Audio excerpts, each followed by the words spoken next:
வீடியோக்கு வந்திருக்கும் subscribers and viewers எல்லாருக்குமே மிகப்பெரிய வணக்கம். இன்னைக்கு இந்த வீடியோ நம்ம எதை பற்றி பார்க்க போகிறோம் அப்படின்னா, நம்ம விஜய் ஆண்டனியோட நடிப்பில் டைரக்டர் விநாயக் வைத்தியநாதன் அவரோட டைரக்ஷன் வேர்ல்டோட ரிலீஸ் ஆகிற ரோமியோ திரைப்படத்தோட ரிவ்யூ தான் இந்த வீடியோ நம்ம பார்க்க போகிறோம். இந்த ஒரு திரைப்படம் இந்த மாதிரி எக்ஸ்பீரியன்ஸை கொடுத்துருந்தது, படத்தை நல்லா ப்ளஸ் இருந்துச்சு நல்லா மைனஸ் இருந்துச்சு அப்படிங்கிறது எல்லாத்தையுமே இந்த வீடியோ நம்ம ஃபுல்லாக டீட்டெயிலாக பார்க்கலாம். இப்போ வாங்க ஃப்ரெண்ட்ஸ் வீடியோக்குள்ளே போகலாம். நீங்கள் இப்போ தான் நம்ம சேனலில் ஃபர்ஸ்ட் டைம் பேக்கிங் சப்ஸ்கிரைப் பண்ணி வச்சுக்கோங்க. இன்ட்ரெஸ்டிங்கான மூவி டீட்டெயில் சாங் ரிவ்யூஸ் எல்லாமே நம்ம சேனலில் அப்லோட் ஆகும். இந்த ரோமியோ திரைப்படத்துடைய ஒன்லைன் என்ன அப்படிங்கிறத ஷார்ட்டாக சொல்லிடுறேன். படத்துடைய ஆரம்ப கட்டத்தில் நம்ம ஹீரோ பார்த்து நம்ம மலேசியாவில் செட்டில் இருக்காரு. ஸோ இப்போ அவர் கல்யாணம் பண்ணும் அப்படின்னு சொல்லிட்டு ஒரு ஃபேமிலியெலாம் பிளான் பண்ணுறாங்க. இப்போ பார்த்தீங்கன்னா லவ் பண்ணி தான் கல்யாணம் பண்ணுவேன் அப்படின்னு சொல்லிட்டு இருக்கிறாரு. ஸோ அடுத்து ஹீரோனை பார்த்தீங்கன்னா பார்க்குறாரு, லவ் பண்ணுறாரு. ஆனால் ஹீரோனுக்கு பார்த்தீங்கன்னா இவரை சுத்தமாகவே பிடிக்கல. இருந்தாலும் ஃபேமிலியோட கன்வின்சஸ்னால கல்யாணம் பண்ணிக்கிறாங்க. என்னதான் ஹீரோயினுக்கு சுத்தமாக பிடிக்கலனாலும் நம்ம பார்த்தீங்கன்னா அவ்வளோவா ஃபுல்லாக லவ் பண்ணிட்டு இருக்காரு. ஸோ படத்தில் ஹீரோயினுக்கு பார்த்தீங்கன்னா ஹீரோயின் ஆகணும் அப்படின்னு சொல்லிட்டு ஆசை. இது பார்த்தீங்கன்னா ரொம்ப நாளாக நடக்காமலே இருக்குது. ஸோ அதுக்காக நம்ம ஹீரோ பார்த்தீங்கன்னா நம்ம ஹீரோயினுக்கு ஃபுல் சப்போர்ட்டிவாக அவ்வளோவா ஹெல்ப் எல்லாமே பண்ணி நினச்ச மாதிரி அவர் ஹீரோயின் ஆக்கிடுறாரு. ஸோ அதுக்கப்புறம் இவங்க ரெண்டு பேருக்குள்ளே லவ் வந்துச்சா இல்லையா, ரெண்டு பேரும் ஒன்று சேர்ந்தாங்களா இல்லையா அப்படிங்கிறது தான் படத்துடைய கதை. சீரியஸ்லி இந்த ஃபேமிலி கப்பிள்ஸ்லாம் பார்க்க வேண்டிய ஒரு படமாக தான் இந்த ரோமியோ திரைப்படம் அமைஞ்சிருந்துருக்குது. ஸோ ஃபஸ்ட்டு படத்தில் நல்லா ப்ளஸ் பாயிண்ட் இருக்குது அப்படின்னு சொல்லிட்டு பார்க்கலாம். ஃபஸ்ட்டு ப்ளஸ் பாயிண்ட் ஃபீல் ஆனது பார்த்தீங்கன்னா படத்தில் இந்த ஃபீல் குட் சீன்ஸ் தான். ஸோ அந்தளவுக்கு நம்ம கூட கனெக்ட் ஆகிற மாதிரி ரொம்பவே நல்லா எடுத்துருந்தாங்க. இன்னமும் இந்த ஃபேமிலியில் சண்டை போகிறவங்களாம் பார்க்குற மாதிரி ரொம்ப நல்லாவே அது கட்டில் வச்சுருந்தாங்க. ஸோ அதுவே நிறைய பேருக்கு பிடிக்கிறதுக்கு சான்சஸ் இருக்குது. அண்ட் அடுத்த ப்ளஸ் பாயிண்ட் ஃபீல் பார்த்தீங்கன்னா படத்தில் மியூசிக் ஒர்க் தான். ஃபீல் குட் சீன்ஸுக்கு தகுந்த மாதிரி படத்துடைய பிஜிஎம் ரொம்ப சூப்பராகவே இருந்தது. கூட கனெக்ட் ஆகிற மாதிரி நல்லா பண்ணியிருந்தாங்க. அண்ட் அடுத்தது பார்த்தீங்கன்னா படத்துடைய கிளைமேக்ஸ் சீன் நல்லா இருந்தது. படம் முழுக்க எடுத்துகிட்டு வந்து எல்லா சீனுமே ஒரே கட் பண்ணி ரொம்பவே நல்லா முடிச்சிருந்தாங்க. அண்ட் அடுத்த ப்ளஸ் பாயிண்ட் ஃபீல் ஆனது பார்த்தீங்கன்னா படத்துடைய ஸ்க்ரீன் பிளே தான். ரொம்பவே சுமாரான ஸ்க்ரீன் பிளே தான், இருந்தாலும் அந்த கனெக்ட் ஆகிற ரொம்ப பண்ணியிருந்தாங்க. கடைசி வரைக்கும் ஹீரோ ஹீரோயின் சேருவாங்களா மாட்டாங்களா அப்படிங்கிற அந்த கன்ஃபியூஷன்லேயே இருந்துச்சு. கடைசியாக கிளைமேக்ஸில் தான் பார்த்தீங்கன்னா சேர்கிற மாதிரி கட்டில் வச்சுருந்தாங்க. அண்ட் அது வரைக்கும் ரொம்பவே சூப்பராக எடுத்துகிட்டு போயிருந்தாங்க. அண்ட் அடுத்த பார்த்தீங்கன்னா படத்தில் நடிச்சிருந்த எல்லா கேஸ்டுமே நல்லா அவங்களோட பெஸ்ட்டை கொடுத்துருந்தாங்க. ரொம்பவே நல்லாவே நடிச்சிருந்தாங்க. அந்த சீனுக்கு தகுந்த மாதிரி ரொம்பவே சூப்பராக பெர்ஃபெக்டாகவே பண்ணி கொடுத்துருந்தாங்க. என்னதான் படம் முழுக்க ஹீரோ ஹீரோயின் மட்டுமே ட்ராவல் ஆனாலும் இடையில அந்த கேரக்டர்ஸ்லாம் ரொம்பவே நல்லாவே பண்ணியிருந்தாங்க. ஷாட்டிங் வைஸும் நல்லாவே எல்லாமே நல்லா பண்ணியிருந்தாங்க. அண்ட் அடுத்ததாக படத்தில் ப்ளஸ் பாயிண்ட் ஃபீல் ஆனது படத்தில் டேரக்டரான விநாயக் வைத்தியநாதன் அவர்கள் தான்.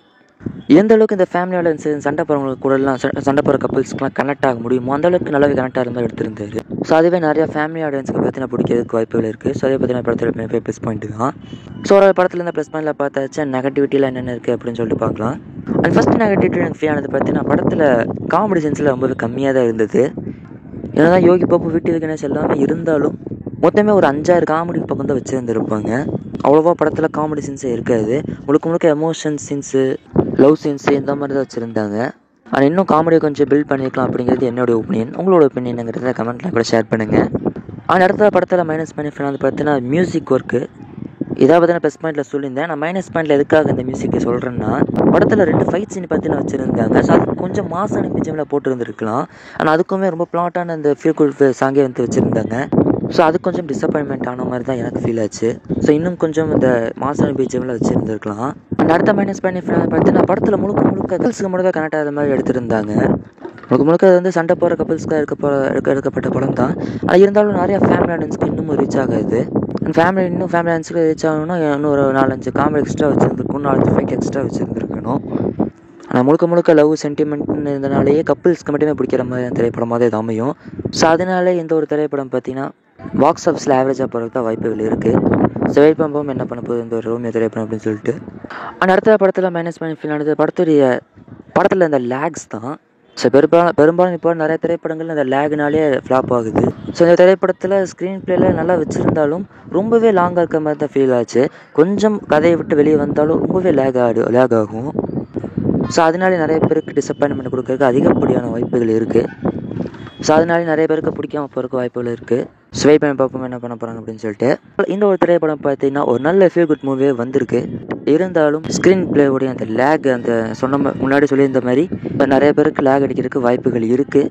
நிறைய பேருக்கு பிடிக்காம போகிறதுக்கு வாய்ப்புகள் இருக்குது. ஸோ இந்த கப்பிள்ஸ் சண்டை போடுறவங்களாம் போய் தாராளமாக இந்த திரைப்படத்தை பார்க்கலாம். லவ் பண்ணுறவங்க எல்லாமே இந்த படத்தை பார்க்கலாம். அண்ட் வீக்கெண்டில் ஃப்ரீயாக இருந்தீங்கன்னா ஃபேமிலியோடய போய் பார்க்கலாம். அண்ட் நீங்கள் இந்த ரோமியோ திரைப்படத்தை பார்த்துருந்தீங்கன்னா உங்களுக்கு எந்த மாதிரி எக்ஸ்பீரியன்ஸை கொடுத்துருந்தது படத்தில் அப்படிங்கிறத கமெண்ட்டில் கூட ஷேர் பண்ணுங்கள். அண்ட் நான் இது ப்ளஸ் மைனஸ் எது விட்டுருந்ததுனாலும் மறக்காமல் அதே கமெண்ட்டில் சொல்லுங்கள். அண்ட் இந்த வீடியோ உங்களுக்கு பிடிச்சிருந்துச்சுன்னா லைக் பண்ணுங்கள், ஃப்ரெண்ட்ஸு பார்க்கணும் அப்படின்னா அவங்களுக்கு ஷேர் பண்ணுங்கள். அண்ட் மறக்காமல் நம்ம சிங்கமிங் ரிவ்யூ சேனல் சப்ஸ்கிரைப் பண்ணிக்கோங்க. மீண்டும் ஒரு சூப்பரான வீடியோ உங்களை சந்திக்கிறேன். அதுக்கு உங்களை விடைபெறுவது உங்களின் நான்.